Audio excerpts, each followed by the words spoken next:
Hi guys, welcome to episode 3 of the series. Once again, we'll be looking at some of Bruma's gameplay, but I've had a lot of messages basically talking about how Bruma's changed his tactics and what differences they make and whether it's better or worse. So I'm kind of going to go through some of the gameplay and some of the fundamental changes between the two tactics, and you can kind of work out whether you think it's going to suit you or not. I would say if you haven't watched the last 2 episodes, I'd recommend you go watching them, but if you already have, then let's keep going. Okay, so first we have our left back here, which is Alaba. Our left back getting forward allows his right back to have to move out, basically breaking the back line of 4. So what we're going to find in all these clips is that the opposition has a back 3, and that back 3 we're going to be exploiting using our front 3, using our cam and our central strikers. Our left back is going to be used to occupy and kind of pull the right back out of position. And yeah, let's see what happens. So we pass to our centre mid here, and one of the key components here is what I've stopped it on the minimap. We can see that in our defence, first of all, Bruma pretty much leaves 3 at the back here. With Alaba always getting forward, we're going to have 3 at the back quite spread out, and this is going to be a recurring theme using these tactics. So what we're going to find is that we're going to need to be pretty comfortable in one-on-ones, because a lot of time Bruma is very comfortable being 3-on-3 at the back. But what that means is when he goes forward, he's also 3-on-3. So he's playing a game where he fancies himself 3 versus 3, and he's going to try and create lots of these opportunities, but at the same time leaving himself exposed. But here, once we allow the opponent's right back to come out and go out of position, we move back into the midfield, and a lot of time our left midfielder or left central midfielder is going to pass back to our central defensive midfielder, now in this case. And that's going to be the way we're going to orchestrate our attack to try and break those 2 central defenders, using the same kind of pass, that quick pass into our strikers, trying to move it around. But if you're not using the fullbacks in this formation, it's going to be hard to really stretch the defenders. The back line is going to be tight. So at the same time, you're risking defensively, a lot of problems with having to defend with. A lot of time, you're either defending with a fullback plus 2 defenders, or just the 2 defenders plus the CDM. Anyways, we move it on. Nothing comes to it. And here we can see what I was talking about beforehand. It's 3 versus 4 here, so this unless it's 3 versus 3 or less than 3 versus 3, he's always going to be pressing the nearest man. So he goes to press, he misses, and he leaves the opportunity chance. Anyway, moving on to the next. Okay, so here Neymar tries to make a move forward, loses the ball, and here we stop it, and we can see again defensively it's 3 versus 3 at the back, where if the opponent starts passing quickly, it can really break our defenders. So, I mean, you need to be comfortable in the one-on-one defending. That's something I'd recommend improving, practicing in the skill games, because if you want to play an aggressive tactic like this, where it's based off winning the ball back high up and catching the opponent out, a lot of the time we're going to be exposed at the back. So really, the key to this formation is really getting really good 1v1. So here, we push it forward. You can see we try and close it down. We leave space.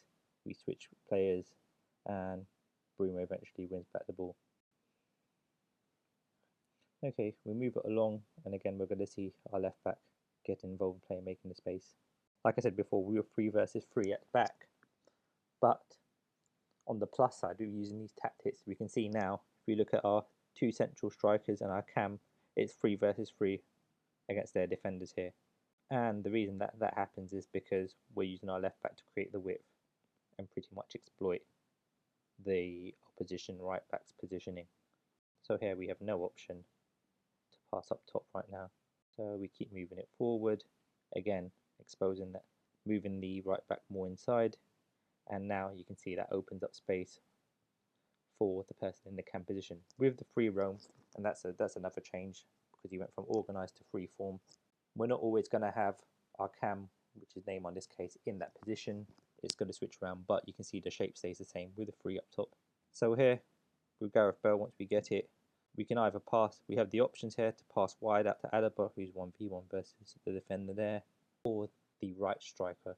But they're all covered. You can see the CDM's kind of blocking the cam. So we're going to pass it near just to make some more space so we can get it into them and move the ball quickly. So here, Bell finds a square pass, and then now you can see the defense big trouble.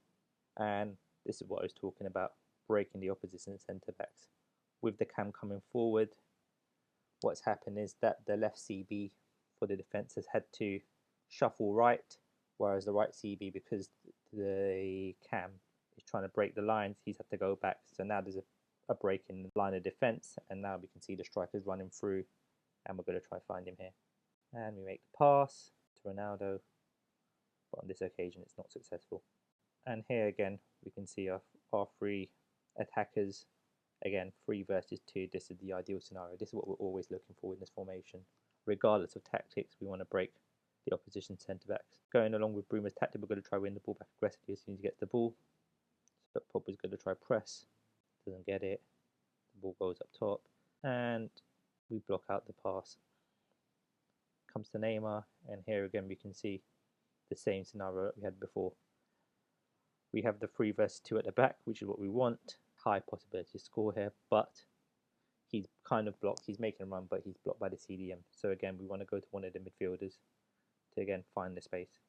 So we're not going to make that pass there. We're not going to make the pass to striker. We're going to pass to the other wide midfielder. Okay, here we see now it comes out. The opponent trying to counter. We have enough men back, but the opponent striker's made a really good run. And because we still have numbers, we're going to try and block. Bruma makes a very smart play here and blocks the opponent's path, so we can win the ball back. And now, if we look at the mini-map, once again, we're in this 3 versus 2 situation. So you can see the key to this is pretty much pressing high and exposing this 3 versus 2. So here we make the pass, get a bit lucky, and we score.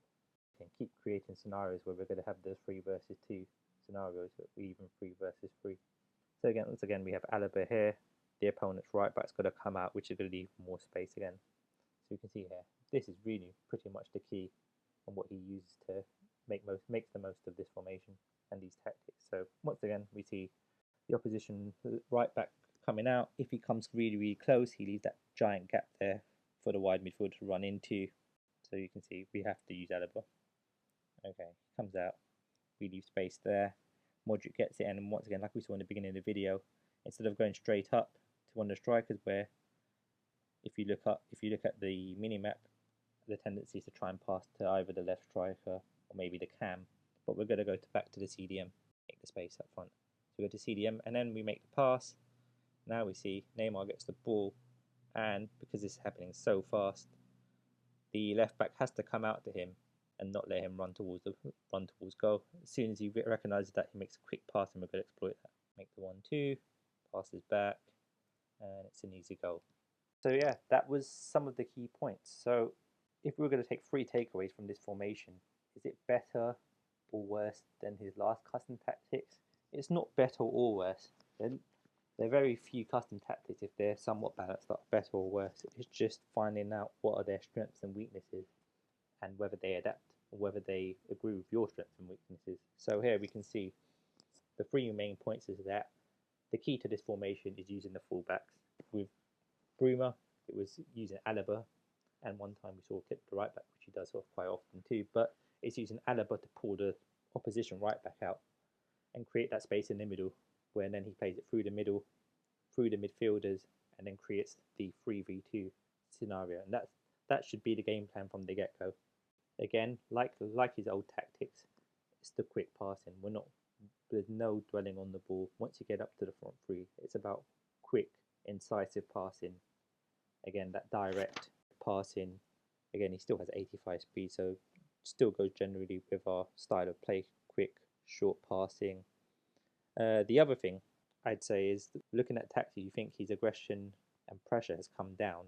Despite it still seeming somewhat balanced, and it is balanced, we do often end up in these 3 versus 3 situations. So if you're not comfortable in the 3 versus 3, you're really, really going to struggle, because this is going to come up time and time again. But on the flip side, attacking wise, you're going to have 3 versus defense. So in essence, you can see it's really a cat and mouse game of who's better in the 3v3.